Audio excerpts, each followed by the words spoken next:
Halo teman-teman, jumpa lagi. Kali ini saya ada servisan TV Sony LCD, masih LCD. Keluhannya masih total. Nah, coba saya tes. Nah, ini indikatornya sama sekali tidak menyala. Tipenya, tipe TV-nya 32BX. 32BX. Oke, kita langsung lanjut ke pengukuran.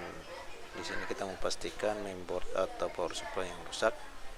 Nah, di sini soket ini kita ukur saja langsung. Di sini kan ada tulisan keterangan dari masing-masing pin. Ada standby 3,3, kemudian ada AC detect, power on, kemudian ada audio 12 volt. Ini ground audionya 12 voltnya. Ini ground 12 volt regulator, ini regulator 12 voltnya, kemudian ada BLM dan lain-lain. Ini ada juga VCC Ticon. Oke. Nah, ini saya mau ukur dulu dari regulator 12 voltnya. Ini ada 12 volt 6. Kemudian pin standby 3,3 voltnya. Ini normal. Nah, jadi karena ada tegangan dari situ, kemungkinan besar power supply-nya aman. Kita pindah ke mainboard. Ini ada beberapa IC step down. Nah, di sini karena tidak ada skema, jadi saya tidak tahu di masing-masing IC step down itu ada berapa volt. Kita main ukur-ukur saja dulu. Biasanya saya ukur kalau bukan di coilnya, bisa juga di kapasitor yang agak besar ini. Coba kita mulai saja dari salah satu coilnya ini, yang ini saja. Nah, coba ukur, sama sekali tidak ada tegangan di kapasitornya itu, baik kapasitor maupun di coilnya. Kemudian ini juga, ini hanya 0,4, tidak ada tegangan, bisa dibilang juga 0 volt itu. Nah, ini kemudian ini 3,3 yang dari power supply tadi. Oke. Kemudian di sini ada ini IC audio. Nah, ini pasti ada 12 voltnya. Oke, 12 voltnya dari audio 12 volt tadi ada ya. Nah, beda sama regulator 12 volt tadi. Kemudian ini di kaki-kaki kapasitor yang lain sama sekali tidak ada tegangan. Nah, karena ini saya tidak punya skema, jadi main ukur-ukur saja. Mana tadi 12 voltnya, regulator 12 volt, bukan yang audio 12 volt. Nah, ini dia tiang regulator 12 voltnya ada di situ. Nah, kemudian di sini teman-teman ada fuse untuk 12 voltnya, kayaknya yang F6000 ini ya, fuse. Ini dia, sepertinya kelihatannya putus. Coba kita ukur sebelahnya. Ini yang jarum 12 voltnya tadi, ini ada. Kemudian di sebelahnya tidak ada, 0 volt. Oke, kita ukur, kita cari tahu penyebab 12 voltnya hilang di situ. Oke, sekarang saya mau cek short di pasar. Tes dulu ya. Oke. Nah, ini tadi yang di fusing. Nah, ini short, jalur sini short. Nanti mau dilihat apa yang semua short. Nah, terus kita cari yang lain juga. Biasanya saya ukur di sini. Nah, ini aman. Lilitan-lilitannya biasa saya ukur. Samping kapasitornya itu aman. Nah, terus coba di sini, ini aman. Ini groundnya ini aman. berarti yang lain ini aman berarti ya. Ini aman ya, ini berarti groundnya. Ini sebelahnya ini ground ya. Kapasitor besarnya di sini. Ini audio biasanya tidak masalah. Ini groundnya berarti ini tegangannya tadi ini 12 voltnya berarti aman ya.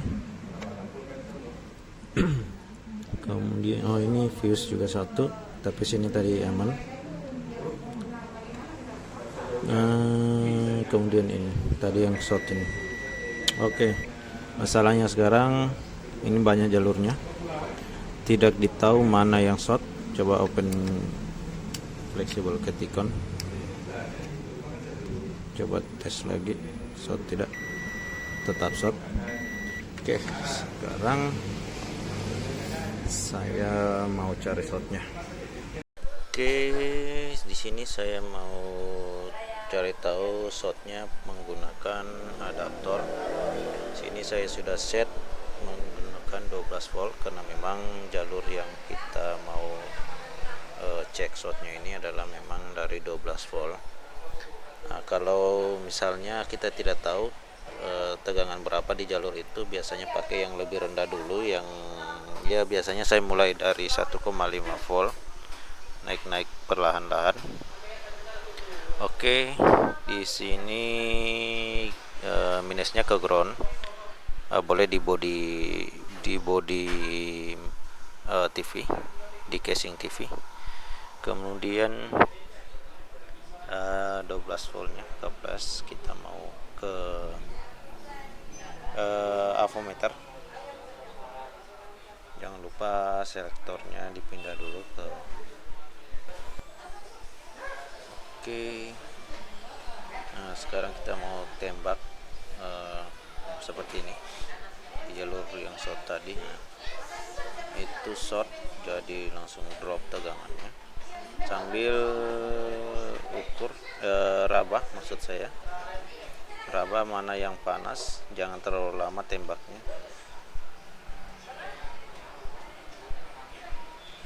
Tidak ada dapat yang panas, kita ulangi lagi. Seperti ini. Nah, ini agak susah karena sebelah tangan saya pegang kamera. Biasanya saya tangan kiri saya yang meraba-raba mana yang panas. Ini agak susah karena saya pakai kamera. Oke, kita lanjut cari shortnya. Biasanya ada yang terbakar. Untuk lebih memudahkan cari mana yang panas, biasa yang short itu panas. Nah, di sini saya menggunakan flux. Maksudnya yaitu flux ini akan meleleh, kelihatan akan meleleh jika ada yang short. Misal di kapasitornya short, flux yang di kapasitor akan meleleh. Kemudian juga di IC biasanya taruh flux di IC-nya juga. Ini terutama yang kapasitor jalur 12 voltnya tadi ya.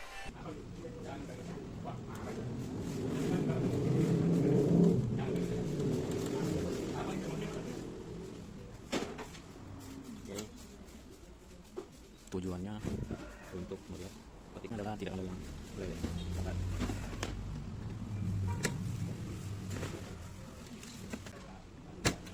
Oke, pancap jalurnya cari 12 voltnya maksimal.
posisi kamera saya kurang bagus saat melakukan tembak tegangan. Oke, diperhatikan di sebelah sini kelihatan timahnya, fluxnya sudah meleleh di kapasitor yang ini.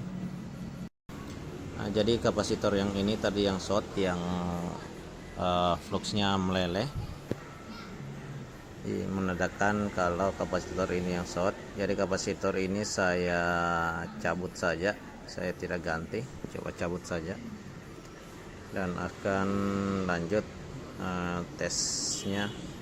Ini saya tes short. Nah, ini sudah tidak short, tidak bunyi shortnya. Nah, kemudian tadi ada fuse yang putus. Nah, itu saya jumper saja menggunakan kabel.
Oke, sudah selesai saya pasang kembali mainboardnya.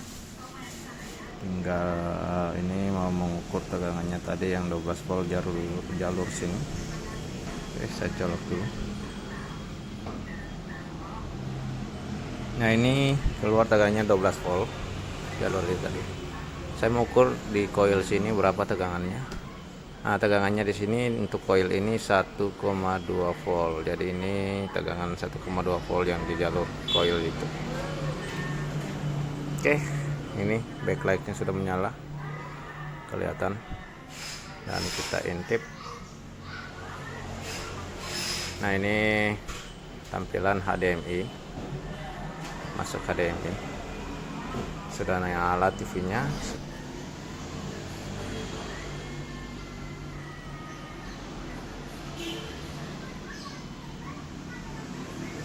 Enggak tombol menunya. Nah, ini input. Oke, saya mau pasang antena. Nah, ini teman-teman sudah tampil, sudah selesai, dan kerusakannya pada mainboardnya tadi. Hanya saja perlu diketahui, kerusakan seperti ini belum tentu penyebabnya sama. Kapasitor yang ini yang saya cabut tadi. Oke, jadi teman-teman, sekian. Semoga video saya bermanfaat dan terima kasih sudah menonton. Sampai jumpa di video selanjutnya.